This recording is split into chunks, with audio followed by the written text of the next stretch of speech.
Hola, buenos días. Mi nombre es Natalia. Soy licenciada en Criminalística del staff del Dr. Derecrimi y en el día de hoy vamos a hablar de los procedimientos para la recolección de muestras, preservación y transporte. Vamos a hablar más precisamente de lo que es el tratamiento de la evidencia en la autopsia. Se va a dividir en muestras para análisis toxicológico y por otro lado en muestras para análisis genético. En esta oportunidad nos abocaremos a hablar sobre las muestras para análisis toxicológico. Para la realización del tratamiento en cada una de ellas vamos a nombrar la sangre, la orina, las vísceras y el tejido adiposo, el humor vítreo, las uñas y el cabello. Para la sangre lo que hay que hacer como primera medida es extraer por punción de las cavidades cardíacas. Cuando se trate de sangre cardíaca con anticoagulante del corazón, vena cava inferior o etcétera, lo que se hace va a ser recolectar en un tubo que contenga una solución saturada de fluoruro de sodio en una proporción de 0,10 mililitros por 30 mililitros del lado derecho. Esto es para inhibir el desarrollo de la mayoría de las especies bacterianas que son productoras del etanol. Cuando se trate de sangre periférica con anticoagulante, lo que hay que hacer es recolectar en un tubo que contenga una solución saturada de fluoruro de sodio en una proporción de 0,10 mililitros por 10 mililitros de la vena femoral derecha o izquierda. Cuando hablamos de sangre periférica es la que circula por todo el cuerpo, ¿sí? Ahora, cuando se trate de sangre periférica sin anticoagulante, lo que hay que hacer es recolectar en un tubo que contenga una solución saturada de fluoruro de sodio en la proporción de 0,10 mililitros por 10 mililitros de la vena femoral derecha o izquierda. Y en este caso luego lo que se hace es centrifugar inmediatamente y se separa el suero. Cuando se da por intoxicación de origen desconocido, o sea que no sabemos de dónde proviene esa intoxicación, lo que hay que hacer es recoger la muestra en dos tubos. Uno va a ser con anticoagulante, como puede ser la heparina, y otro va a ser sin anticoagulante o con gel acelerador de coagulación. En el caso de tener que asegurar la estabilidad de la muestra, se recomienda reemplazar la heparina por fluoruro de sodio al 1%. Que también va a funcionar como preservador antibacteriano. También hay que asegurarse que el tubo quede bien cerrado sin que se genere una cámara de aire, ya que de lo contrario podrán producirse pérdidas importantes del etanol o de cualquier otro tóxico volátil. Por eso el recipiente debe ser llenado al ras, bien tapado y si es posible sellado. Hay que utilizar tubos de polipropileno o similar con cierre hermético de material nuevo o virgen para evitar contaminaciones. Luego se rotula como se detalló anteriormente.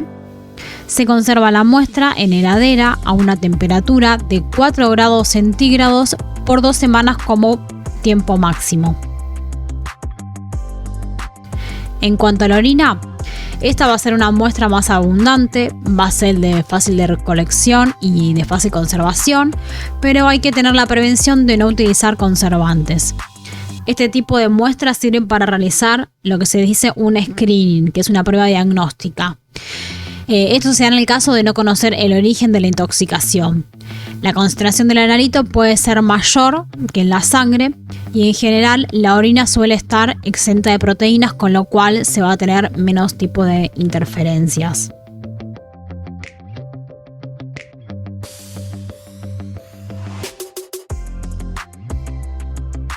Para el estudio de drogas y alcohol se debe seguir los siguientes pasos. Primero, obtener por punción vesical toda la orina existente en la vejiga. Luego se va a remitir las muestras inmediatamente al laboratorio, manteniendo la cadena de frío. Hasta su análisis, las muestras deberán mantenerse a una temperatura de menos 20 grados centígrados para evitar la degradación, y en el caso de no enviarse inmediatamente se tiene que colocar en freezer. Se mantienen las muestras en recipientes de vidrio o plástico con tapa rosca, preferentemente que asegure un cierre hermético perfecto y sin ningún tipo de conservantes. Se mantienen en heladera a 4 grados centígrados, conservando su aptitud para los análisis por un plazo de una semana. En caso de que sean plazos mayores, como dijimos anteriormente, es conveniente que se mantenga en freezer. Tenemos que tener en cuenta que cada tipo de muestra va a presentar sus ventajas dependiendo de la sustancia a investigar, por lo que se va a sugerir recolectar el mayor número de ellas y mantenerla a resguardo hasta que se decida qué análisis se va a solicitar. Para el caso de las vísceras y tejido adiposo, esta va a ser una muestra para la determinación de las toxinas presentes en el cuerpo humano que se va a llevar a cabo a través de la autopsia. Las muestras de órganos son remitidas de la sala de autopsia al laboratorio toxicológico, siguiendo la cadena de custodia siempre. Las toxinas son venenos producidos por órganos vivos. Por eso nos dice que para determinar justamente ese tipo de sustancia. Con estos estudios se va a poder extraer información del consumo de opiáceos. Los opiáceos son alcaloides que están presentes en el opio, de sustancias liposolubles también, de drogas y de tóxicos en general. Cada uno de los órganos para su estudio va a requerir una cantidad mínima, como se va a detallar a continuación. Para lo que es cerebro vamos a necesitar 100 gramos, como mínimo 50 gramos. Para hígado, riñón, vaso, corazón y pulmón, 100 gramos, mínimo 50 gramos.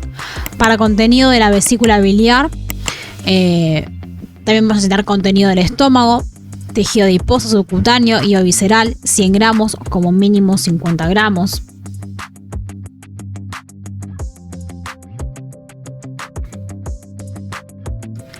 El procedimiento para su recolección va a ser: por un lado, colocar las muestras en recipientes limpios sin ningún tipo de conservantes. Se va a preferir que sea de vidrio de color caramelo. En caso contrario, puede recolectarse en recipientes de vidrio incoloro, plástico, con un cierre hermético que sea perfecto. El tejido adiposo específicamente se debe recolectar de rutina en todas las autopsias y en las exhumaciones sin importar el tiempo de defunción. ¿Por qué es importante la recolección de tejido adiposo subcutáneo y o visceral? Porque va a ser importante recolectar en las autopsias porque nos va a servir para investigar el consumo o la exposición crónica de fármacos liposolubles, drogas de abuso o plaguicidas. Por eso es importante esta recolección de estos órganos. Se tiene que disponer cada víscera en un frasco individual o bien se tienen que agrupar según se detalla a continuación.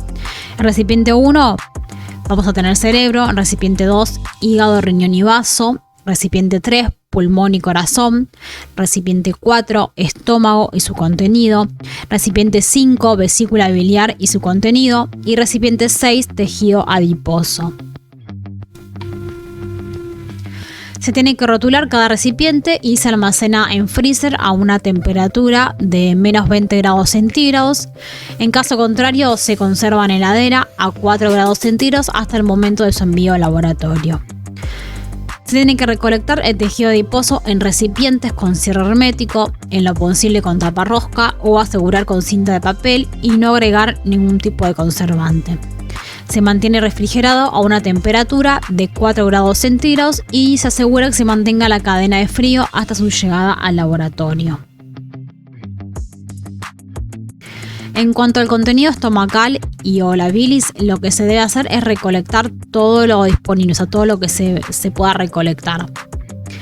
Se tiene que mantener a temperatura de menos 20 grados centígrados hasta el análisis. Esto lo que va a hacer paralizar la actividad enzimática en los sistemas biológicos, ya que a esta temperatura los tejidos y humores biológicos van a sufrir poca pérdida de los mismos por un proceso de biotransformación. La biotransformación, ¿qué es? Es cualquier transformación química de una sustancia producida por organismos vivos. Y se admitirá la conservación a 4 grados centígrados siempre que el tiempo no supere las 24 horas. En el caso de sospecha de tóxicos volátiles, solo se admitirá la conservación a menos 20 grados centígrados. Y los tóxicos volátiles, ¿qué son? Van a ser sustancias físicas que se van a propagar en forma de vapor.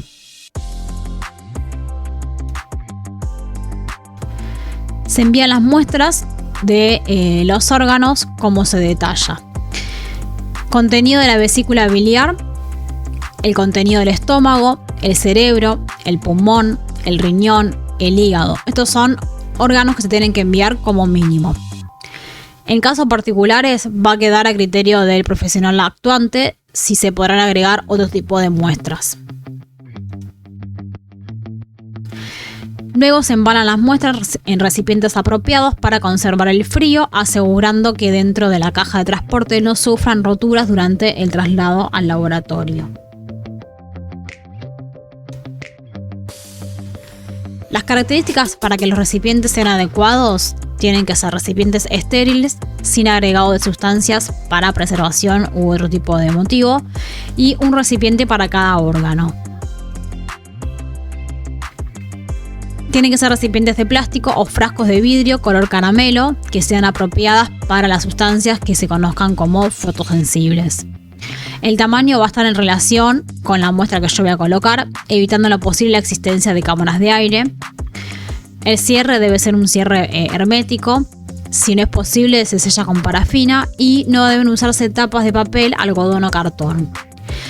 Se podrán utilizar recipientes plásticos con tapa del mismo material que permita un cierre hermético.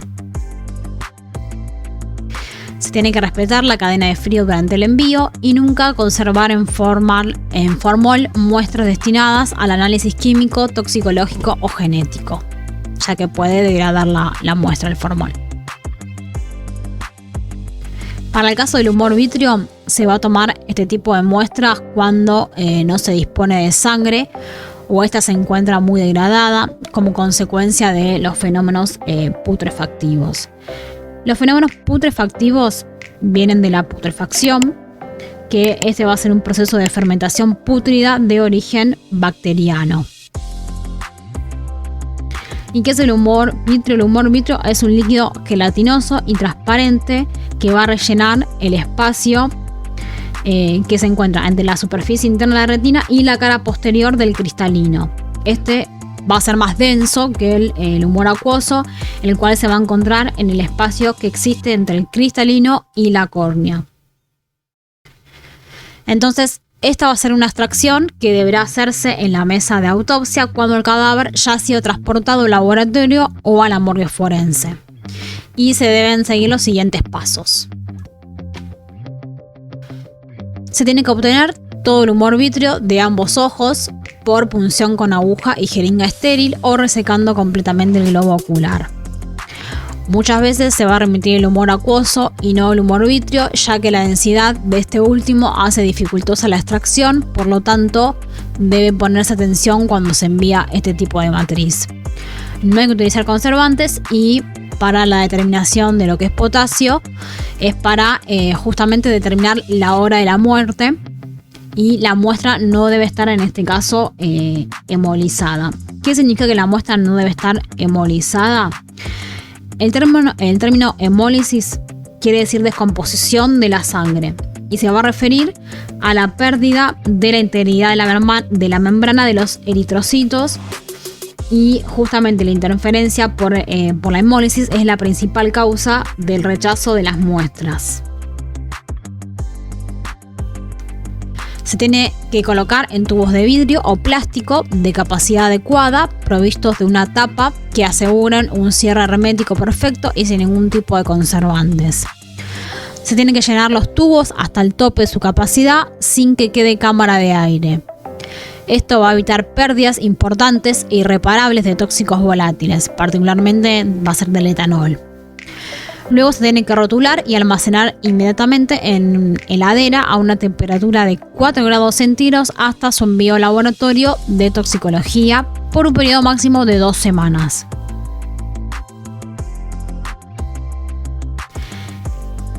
En cuanto a las uñas y cabellos, en el ámbito forense, las muestras de uñas y pelos van a adquirir una real importancia para los casos post-mortem, o sea, después de muerto, donde los fenómenos putrefactivos se van a encontrar avanzados, o bien para el caso de lo que son las exhumaciones de largo periodo.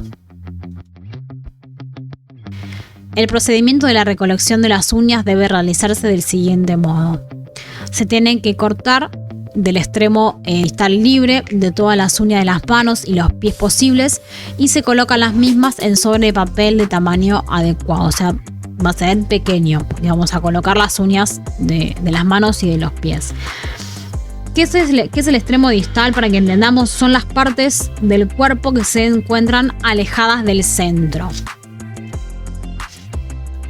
Luego se tiene que rotular e identificar los sobres de papel, las uñas de las manos por un lado y por otro lado las uñas de los pies. No se tienen que agregar preservantes y o conservantes, como tampoco cadena de frío. Por su parte, el cabello debe seguir el siguiente procedimiento para lo que es el análisis toxicológico. Se tienen que colectar los cabellos arrancados con pinzas limpias o a mano, utilizando guante nitrilo siempre.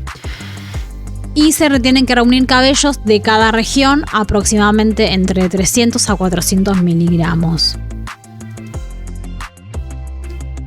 Para análisis de drogas se tiene que cortar un mechón de la zona occipital o base del cráneo cercano. Luego se tiene que realizar por el corte del pelo al ras de la piel del grosor de un lápiz. Luego se acondiciona la muestra para lo que se debe hacer. Por un lado, disponer de láminas de cartón o papel metalizado que sea de un tamaño adecuado según la longitud del pelo. Por ejemplo, de 5 centímetros por 5 centímetros o de 10 centímetros por 10 centímetros. Se tiene que colocar en sobre de papel nuevo y hay que utilizar hilos de algodón blanco y abrochadora. Luego se envuelve un extremo de los pelos con papel blanco con el fin de protegerlo del broche metálico. Luego se abrocha el pelo a la lámina de cartón tratando de ubicarlo en el centro de la misma. Se marca con claridad en el cartón el extremo proximal, que va a ser el nacimiento del pelo, y el extremo distal, que va a ser la punta del pelo. Luego se coloca una tapa de lámina de cartón idéntica a la primera. Se hacen perforaciones y se unen ambas láminas con hilo blanco de algodón, porque estas se van a encontrar libres de químicos y o fibras sintéticas que nos pudieran contaminar dicha muestra. Luego se rotula y se coloca en un sobre de papel nuevo de tamaño adecuado. Bueno, suscríbanse al canal de YouTube, fanpage Facebook, Dr.Derecrimi, para más videos de derecho, criminalística y técnicas de estudio. Espero que les haya sido de utilidad. Nos vemos en los próximos videos. Gracias, buenos días.